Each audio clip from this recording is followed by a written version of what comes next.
बहुत खफा है ये कि लहजा बदल गया मेरा। बहुत खफा है ये कि लहजा बदल गया मेरा। उन्हीं के लफ्ज़ों में, उन्हीं के लहजे में जब उनसे बात की मैंने। ये शेर दिल्ली की मुख्यमंत्री रेखा गुप्ता ने दिल्ली विधानसभा में आम आदमी पार्टी पर कटाक्ष करते हुए पढ़ा। मौका था बजट पर हुई चर्चा का जवाब देने का। 27 साल बाद दिल्ली में भाजपा की सरकार ने बजट पेश किया। गुरुवार को दिल्ली की सीएम रेखा गुप्ता ने बजट पर चर्चा का जवाब दिया। दिल्ली की मुख्यमंत्री रेखा गुप्ता ने विपक्ष पर कटाक्ष करते हुए कहा, दिल्ली बजट पेश किए जाने के बाद विपक्ष ने उनकी आलोचना की। कहा गया कि उन्हें पानी पी पीकर कोसा गया। तो उन्होंने आगे कहा कि मैं 2 पंक्तियों में इसका जवाब देना चाहूंगी। फिर उन्होंने ये शेर पढ़ा, बहुत खफा है मेरे लहजे बदलने से जब उन्हीं के लहजे में बात की। मुख्यमंत्री ने इस बजट को बड़ा और पर्याप्त बताते हुए इसका बचाव किया। उन्होंने कहा कि फिर भी विपक्ष इसमें लगातार कमियां निकालने की कोशिश कर रहा है। मुख्यमंत्री ने कहा, दिल्ली के लिए इतना बड़ा बजट आया फिर भी कमियां निकालने में कोई कसर नहीं छोड़ी। उन्होंने कहा, ट्विटर और मीडिया में वो दावा कर रहे हैं कि दिल्ली बर्बाद हो रही है। अगर एक अच्छा और पर्याप्त बजट पेश हो गया है तो इससे उन्हें खुश होना चाहिए। कुछ दिनों में सब कुछ स्पष्ट हो जाएगा। यहाँ होते तो पक्ष में बैठते, विपक्ष में बैठना उनकी। और हमारी बहन आतिशी जी दिख नहीं रही, गई नहीं है वो।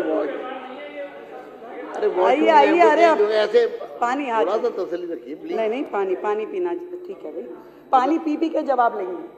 सामान यही रखा है सब। इनके लिए मैं कहना चाहूंगी कि दिल्ली का इतना बड़ा बजट आया, उसमें से कमियां निकालने में इन्होंने कोई कसर नहीं छोड़ी। इनके लिए कह सकती हूं कि स्वाभिमान अपना तबाह मत करना। स्वाभिमान अपना तबाह मत करना। भीख मांग के निर्वाह मत करना। केवल अपना गुलदस्ता सजाने को पूरा गुलदस्ता तबाह मत करना। कि केवल कुछ कहना है ट्विटर में, मीडिया पे, उसके लिए काहे को दिल्ली को बर्बाद करना है भाई। दिल्ली अपनी है, आपका और हमारा सबका दायित्व है दिल्ली को विकसित दिल्ली में परिवर्तित करना। गोपाल राय जी ने तो कहा कि भी जहां तक हमने छोड़ा उसको आगे बढ़ाओ। अब बढ़ाने के लिए आपको अपनी विधानसभा भी करनी होगी और बाकियों को भी करनी होगी। तो अगर अच्छा बजट आया है, बड़ा बजट आया है, तो इसमें परेशान क्यों है? खुश होना चाहिए। और फिर तो सच्चाई तो दिख ही जाएगी ना। आप ही ने तो कहा 2 महीने में, 6 महीने में सब कुछ दिख जाएगा, स्पष्ट दिख जाएगा कि 1 लाख करोड़ कहां से आया, कैसे आया। रेखा गुप्ता ने केंद्र से सहायता पर दिल्ली सरकार की निर्भरता को कम करने की ओर भी इशारा किया। उन्होंने कहा कि ये संभव है कि केंद्रीय सहायता की आवश्यकता ना हो अगर उन्होंने यानी आम आदमी पार्टी की सरकार ने जो लीकेज किया है उसे रोका जाए तो चीजें संभाली जा सकती हैं।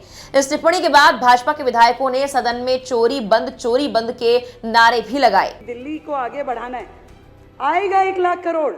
और आपको बताइए, हो सकता है कि केंद्र की सहायता की जरूरत ही ना पड़े, क्योंकि जितनी लीकेजेस पिछली सरकार ने इस सिस्टम में की थी वो लीकेजेस भी बंद हो जाएगी तो दिल्ली का पूरा काम हो जाएगा। जितनी लीकेजेस इन लोगों ने कर रखी थी, सारी की सारी पाइपलाइन,